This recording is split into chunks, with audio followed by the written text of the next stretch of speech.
Hey there, welcome. On this channel, you won't just improve your English listening skills, you'll grow as a person. Each video is a story with meaning. It's for anyone who wants to become stronger, more disciplined, and closer to their true self. Listen carefully. This might change more than you think. Are you really living, or just comfortably existing? When was the last time you truly felt alive? Not just fine, not just okay, but alive. Heart racing, breath unsteady, fire in your chest. That moment when you knew you were growing, pushing past your limits, becoming more than you were yesterday. Maybe it was during a cold morning run, or the moment you told someone how you really felt, even though you were scared. Or maybe it never happened. Because most people don't live. They settle. They adjust. They build a warm, cozy, safe little shell around themselves and slowly die in it. Not all at once, not in pain, not even visibly, but every day a little more. Comfort isn't just convenience, it's a trap. A slow, polite, quiet death of your potential. It whispers, "Take it easy. You've earned it. You'll start tomorrow. No need to push today." Then a week passes, a month, a year, and suddenly you're still in the same place. Still the same person. Your plans haven't moved. Your body's softer. Your dreams more distant. And your hunger almost gone. But the scariest part? You get used to it. You tell yourself it's not that bad. You stop asking more of yourself. You stop taking risks. You stop living. This video isn't about becoming a superhero. It's about remembering who you are and who you could be. You know there's more in you. You felt it when a video gave you chills, when someone near you did the impossible, when you had that rare moment of fire and thought, "That's me. That's who I really am." Well, you can be that version every day. But it's going to hurt, because growth always lives outside your comfort zone. The problem isn't that it's hard. The problem is you've chosen easy for too long. You told yourself, "I'll start Monday. Now's not the time. I'm not ready yet." How many times? How many times have you felt the pull but didn't move? How many times have you postponed the strongest version of yourself? And now, look where it's brought you. I'm not judging. I've been there too. I know what it's like to wake up with that weight in your chest, thinking, "I could have been further. I could have been better." But once again, I chose comfort. This video isn't a magic pill. It's a mirror. And I just want you to look into it, honestly. No excuses, no filters. And ask yourself one question. What if comfort is the very thing that's keeping me from becoming who I'm meant to be? We'll walk through this together, story by story. I'll tell you about people who chose differently, who chose pain over peace, discipline over pleasure, growth over safety. And maybe, just maybe, somewhere in their stories, you'll recognize something in yourself. You'll remember what it's like to dream big again, to feel hungry, real, raw, alive. So, If you're ready, let's begin. But fair warning, it's going to be uncomfortable, because everything real always is. Lesson 1. Through Pain to Your True Self. The story of David Goggins. He was weak, overweight. He hated himself. David Goggins grew up in hell, and it didn't toughen him, it broke him. His father beat his mother right in front of him. At school, they called him stupid. He stuttered. He was afraid of people. And every time life hit him, he ran to what he knew: food, TV, silence. He became a master of avoidance. But at some point, the mirror became too honest. One day, he stood in front of it, covered in paint and grease. He was working as an extermination factory cleaner, and suddenly realized, I'm dying. Not physically, but inside. He was 24, weighed 300 pounds. No hope, no belief. Just pain and the understanding that he had buried himself alive. But here's the difference between Goggins and most people. He didn't look away from that mirror. He looked and stayed. He saw. That weak, pitiful man was him too. But not all of him. From that day on, he began to build someone new. Literally. Every morning he got up at 4 a.m. and ran. Not because he wanted to, but because he didn't want to. He ran on worn-out knees, with back pain. He suffered, screamed, fell, got back up, and did it again. He joined the Navy, failed training 3 times, came back every time. In Hell Week, the most brutal Navy SEAL training, he was broken physically, but he didn't quit, because he understood. The body gives up first, the soul last. Goggins made pain a tool. He said, "You will never learn anything about yourself by being comfortable." He ran 100 miles with broken legs, did thousands of pull-ups with bleeding hands. He wasn't chasing fame. He was chasing his limits. And when he found them, he broke them and kept going. But you know what really matters? Goggins wasn't born special. He wasn't a hero. He wasn't a genius. He just once told himself, enough. And he started doing what he didn't want to, every day. He became the man who does it even when he doesn't feel like it.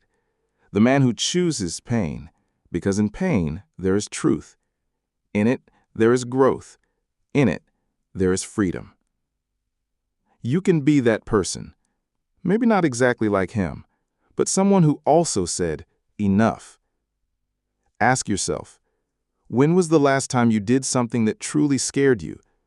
When did you go beyond, not because you had to, but because you could? How many times have you promised yourself to start and postponed it? Goggins says, be uncommon amongst uncommon people. Not because it's cool, but because anything else, and you fall asleep again. Back into the soft, warm, safe, and predictable. He wakes up every day and says, who's going to carry the boats? A phrase that became a symbol of pain, strength, and resolve. So who's going to carry the boats today? You or comfort again? How comfort can break even monsters. The story of Mike Tyson. When he stepped into the ring, the world held its breath. Mike Tyson, the name alone carried fear. He wasn't just a boxer, he was a force of nature, a muscle-bound embodiment of rage and power.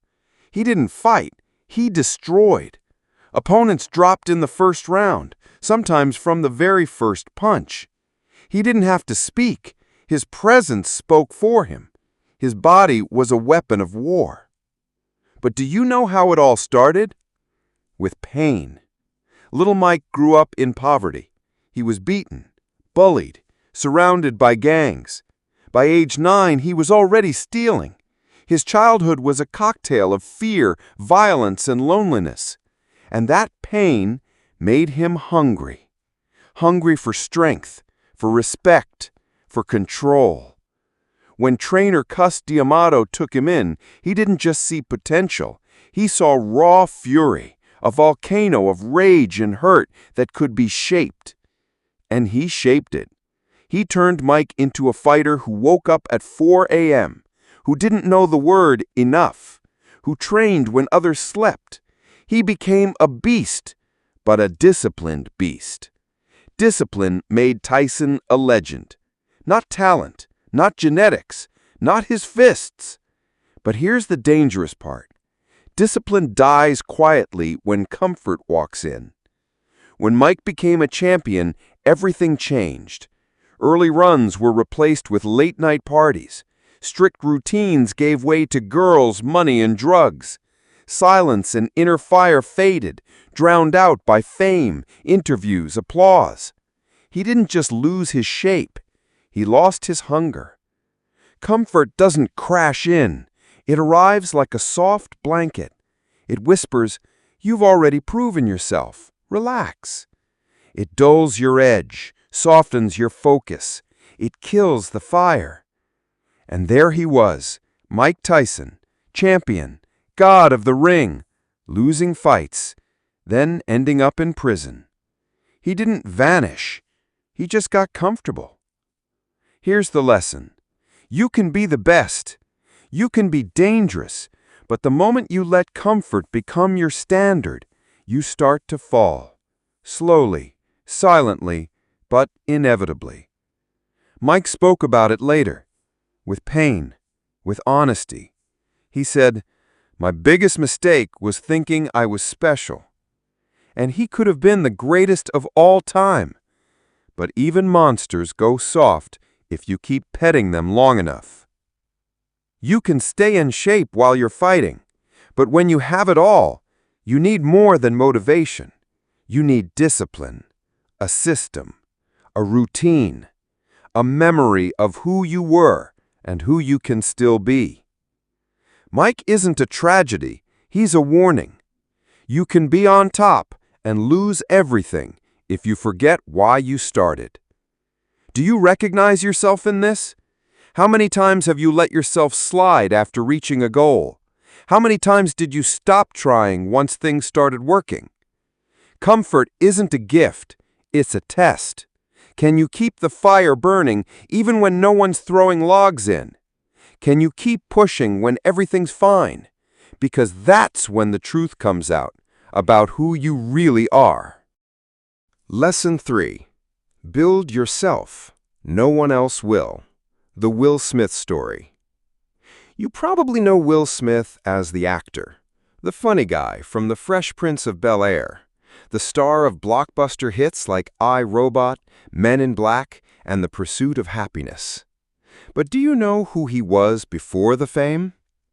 Just a kid from Philadelphia, from an ordinary neighborhood where dreams usually fade into settling for a steady job and trying to stay out of jail. He wasn't the smartest. He wasn't the strongest. But he understood something early.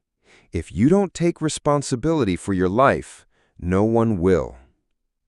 That realization hit him when his father once said, "As long as you live under my roof, you'll do what I say." So Will stood up and went outside to build a wall, literally. His father told him and his brother, "Tear down that old brick wall, now build a new one." 2 teenagers, no experience, just a pile of bricks, some mortar, and a pickaxe. They worked all summer, every day, brick by brick, sun, sweat, blisters. They were angry, tired, sometimes in tears, but they kept going. After a year, the wall stood. That's when their father said, "Never again say something is impossible. You didn't build a wall, you just laid one brick, as perfectly as you could, every single day. That stuck with Will. It became his philosophy. When everyone wanted success, he wanted the process. When others dreamed about results, he chose the daily grind. He wasn't the best rapper, but practiced 8 hours a day. He wasn't the best actor, but memorized scripts down to the punctuation. He wasn't the smartest, but broke things down brick by brick until he understood. Will Smith's story isn't about talent. It's about a decision. I'm taking control of my life. No one else has to do it for me. He says, I've never really viewed myself as particularly talented. Where I excel is ridiculous, sickening work ethic. Here's the truth.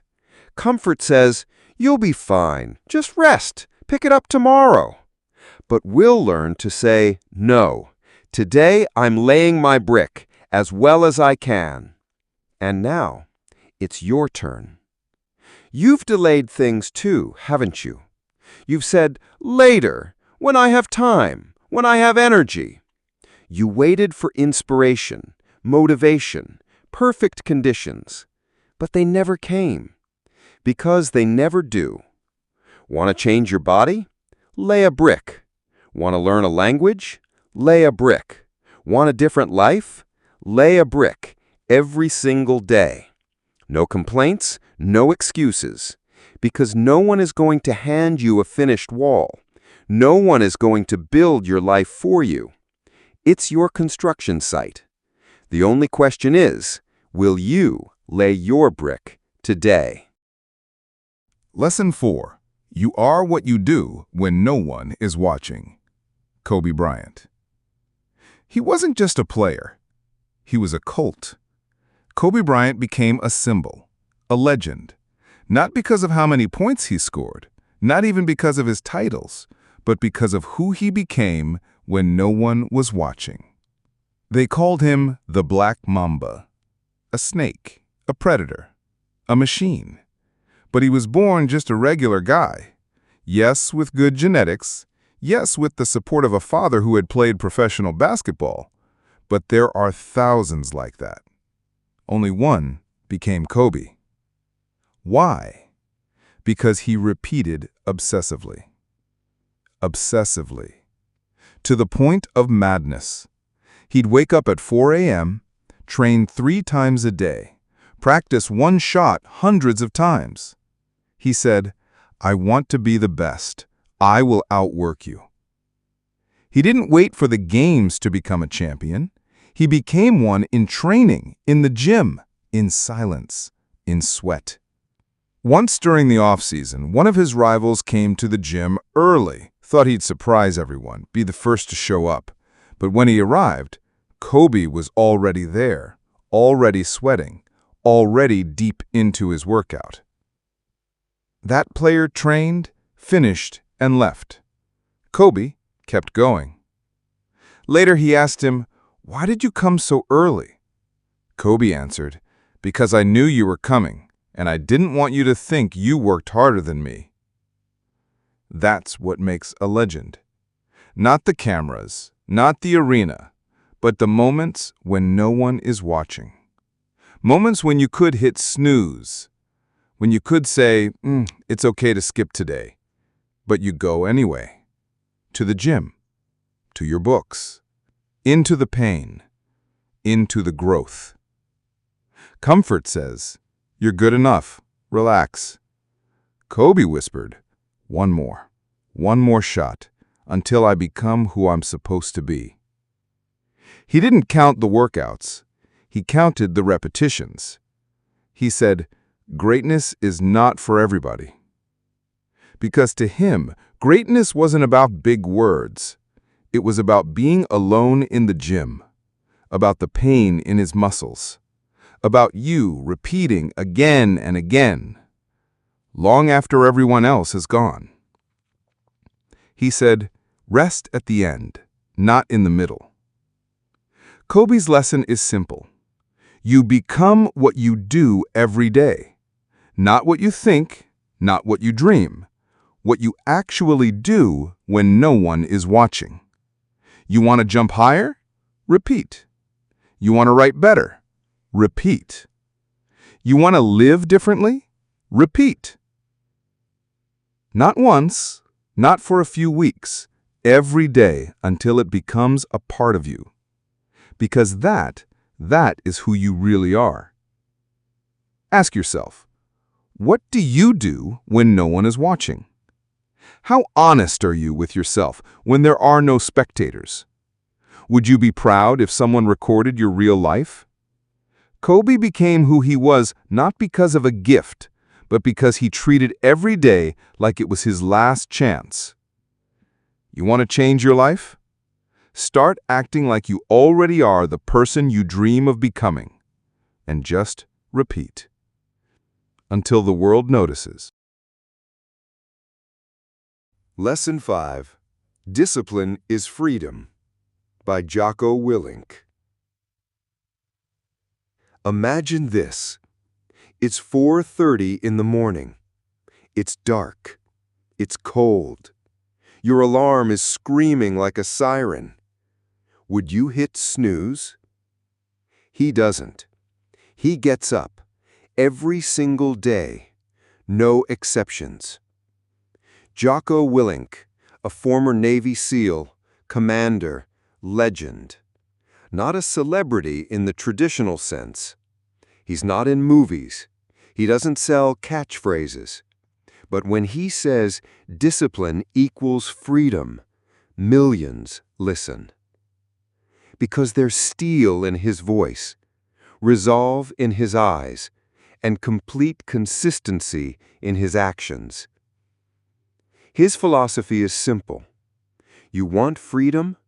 You need discipline. Sounds strange, right?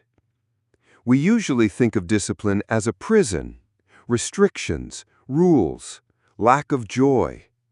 But Jocko flips that upside down. He says, want freedom in your body? Be disciplined in your workouts. Want freedom in your finances? Be disciplined in your spending. Want freedom in your emotions? Discipline your reactions. Because without discipline, you're a slave to your urges, your weaknesses, your excuses. You're not in control if you can't say no to yourself, if you can't get up when you're tired, if you can't move forward when you're scared. Jocko lived among pain. He served in war. He's seen death. And he realized the hardest battlefield is inside your own mind. He said, if you want to be tougher, be tougher. Just like that. No magic, no secret. Make the decision and act on it. You won't grow by choosing comfort. You won't be free if you only do what feels good. Wake up earlier. Do the hard thing. Cut what's not needed. Go where it hurts. Because that's where you meet your real self. He doesn't say, stay motivated. He says, be disciplined. And when someone asked him, what do you feel when you fail? He answered, good. Failed? Good. There's something to learn. It hurts? Good. You're growing. Didn't work out? Good. That means you're actually trying. This isn't positive thinking. It's brutal love for growth. It's the courage to face pain and keep standing. It's the strength to say do it when no one's watching. And now, it's your turn. How many times did you want to wake up early but didn't? How many times did you know what to do but delayed it? How many times did you tell yourself Monday? What if you just started? Not because it's easy, but because it matters. Do you want freedom? Do you want respect? Do you want to live, not just survive? Then you need discipline, not as punishment, but as your path, your lifeline, your light. You won't become your true self until you face the truth. I'm doing this not because someone's watching, but because this is who I am. Step out of the warmth. That's where life begins. If you've made it this far, that already says more about you than you think. It means something inside of you answered. It means you feel you can't keep going this way. Because yes, comfort kills. Not all at once, not loudly, not dramatically. It does it quietly, gently. It strokes your head and whispers, "You've earned this. You're trying hard. Just rest." It doesn't say give up. It simply offers a soft chair, a blanket, Netflix, and tomorrow. And tomorrow is the same, and so the days go by, months, years, until one day you wake up and don't recognize yourself in the mirror. Broken, trapped, dimmed. You remember dreams, energy. You remember who you wanted to be. But now, it's hard to even believe it was ever possible. Now look at everyone we've talked about. Goggins, Tyson, Smith, Kobe, Yoko. They're different. Some came from poverty, some from comfort. Some were broken, some survived, some lost everything. But they all have one thing in common. They stepped out of the warmth. Voluntarily. Early. Hard. For real. They stepped into the cold, into solitude, into discomfort. And that's where they found themselves. You can do the same. Not all at once, not perfectly, but start. Wake up earlier. Cut the harmful habits. Get the workout done. Speak the truth. Begin what you've long postponed. Not from motivation, but from decision. Because motivation is a spark, and decision is a fire. Quiet, consistent, alive. And here you are, maybe in your car, maybe on a run, maybe home alone. And it feels like just another video. But this could be the beginning. The moment when you say, "That's it, I've had enough, I'm tired of not being myself." It won't be easy. Comfort will try to pull you back. Doubt will whisper, "You can't do this." But you can, because you've already started. You're already listening, already searching. And that means the fire is still burning in you. Protect that fire. Add fuel to it. Shield it from the wind. And go. Step by step. Day by day. Not for the world, not for the likes, for yourself. Because real freedom isn't doing nothing. It's choosing every day, who am I becoming? And when you look back a year from now, you won't recognize the one who sat in that chair waiting for inspiration. You'll see the one who stepped out of the warmth and started to live.